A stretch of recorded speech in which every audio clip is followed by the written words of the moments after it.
ಅಂದರೆ 1ರಿಂದ 5ನೇ ತರಗತಿಯವರಿಗೆ ಅವರ ಮಾತೃಭಾಷೆ ತೆಲುಗಾಗಿರುತ್ತೆ. ಹಾಗಾಗಿ ತೆಲುಗಿನಲ್ಲೇ ಅವರ ಮಾತೃಭಾಷೆಯ ಶಿಕ್ಷಣ ತೆಲುಗಿನಲ್ಲೇ ನಡೀತದೆ. ನಂತರ ಇದು ಕೊಬ್ಬರ್ನಹಳ್ಳಿ ಎಲ್ಲಿ ಬರುತ್ತೆ ಅಂದರೆ ಕಲ್ಯಾಣದುರ್ಗ ತಾಲೂಕು ಅನಂತಪುರ ಜಿಲ್ಲೆಯಲ್ಲಿ ಬರುತ್ತೆ. ನಂತರ ಅವರು ಕನ್ನಡ ಮೀಡಿಯಂಗೆ ಅಂದರೆ ಕನ್ನಡ ಮಾಧ್ಯಮಕ್ಕೆ ಮಿಡ್ಲ್ ಸ್ಕೂಲಿಗೆ ಬರ್ತಾರೆ. ಅಲ್ಲಿ ಕನ್ನಡವನ್ನು ಕಲಿತಾರೆ. ಪ್ರಾಥಮಿಕ ಶಿಕ್ಷಣವನ್ನು ಫಸ್ಟ್ ತೆಲುಗಿನಲ್ಲಿ ಕಲಿತು ನಂತರ ಕನ್ನಡ ಮಾಧ್ಯಮಕ್ಕೆ ಬರ್ತಾರೆ.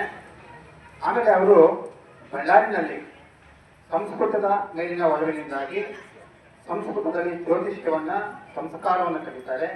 ಸಂಸ್ಕೃತ ಭಾಷೆಯನ್ನು ಕೂಡ ಕಲಿತಾರೆ. ನಂತರ ಅದೇ ಬಳ್ಳಾರಿನಲ್ಲಿ ಅವರು ಹಿಂದಿ ಭಾಷೆಯನ್ನು ಕೂಡ ಕಲಿತಾರೆ. ಅಂದರೆ ಅಲ್ಲಿ ಅವರು ಹಿಂದಿ ಪದವಿಯನ್ನು ಕೂಡ ಕಲಿತಾರೆ. ಹೀಗಾಗಿ ಅವರು 4 ಭಾಷೆಗಳ ಸಂಗಮ. ಹಾಗಾಗಿ ಅವರು 4 ಭಾಷೆಗಳಲ್ಲಿ ಪಾಂಡಿತ್ಯವನ್ನು ಪಡೆದಿರ್ತಕ್ಕಂಥ ಒಬ್ಬ ಸಾಧನೆ ಮಾಡಿರ್ತಕ್ಕಂಥ ವ್ಯಕ್ತಿ ಅಂದರೆ ತಪ್ಪಾಗಲಾರದು. ಕನ್ನಡ, ತೆಲುಗು, ಹಿಂದಿ ಮತ್ತು ಸಂಸ್ಕೃತ ಈ 4 ಭಾಷೆಗಳಲ್ಲಿ ಅವರು ಅಧ್ಯಯನ ಮಾಡಿ ಪಾಂಡಿತ್ಯವನ್ನು ಪಡೆದಿರ್ತಕ್ಕಂಥವರು. ಅವರ ವೃತ್ತಿ ಶಿಕ್ಷಕ ವೃತ್ತಿ, ಪ್ರವೃತ್ತಿ ಜ್ಯೋತಿಷ್ಯ ಆಗಿರುತ್ತೆ. ಇಂಥ PM ಶಿವಲಿಂಗಮೂರ್ತಿ ಅವರು SPSR ಹೈಸ್ಕೂಲ್ಗೆ ಬಂದು ಇಲ್ಲಿ ಹಿಂದಿ ಶಿಕ್ಷಕರಾಗಿ ಸೇವೆ ಸಲ್ಲಿಸ್ತಾರೆ.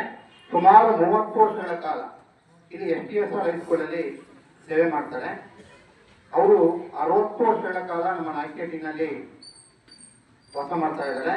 ಈಗ ಅವರಿಗೆ 90 ವರ್ಷ. ಇದು ಅವರ ಒಂದು ಕಿರುಪರಿಚಯ.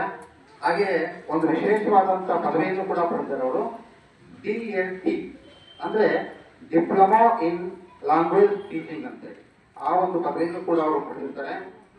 ಅವರು ತುಂಬ ಶಿಕ್ಷಕರಾಗಿ ಒಳ್ಳೆ ಹೆಸರನ್ನು ಮಾಡಿರ್ತಕ್ಕಂಥವ್ರು.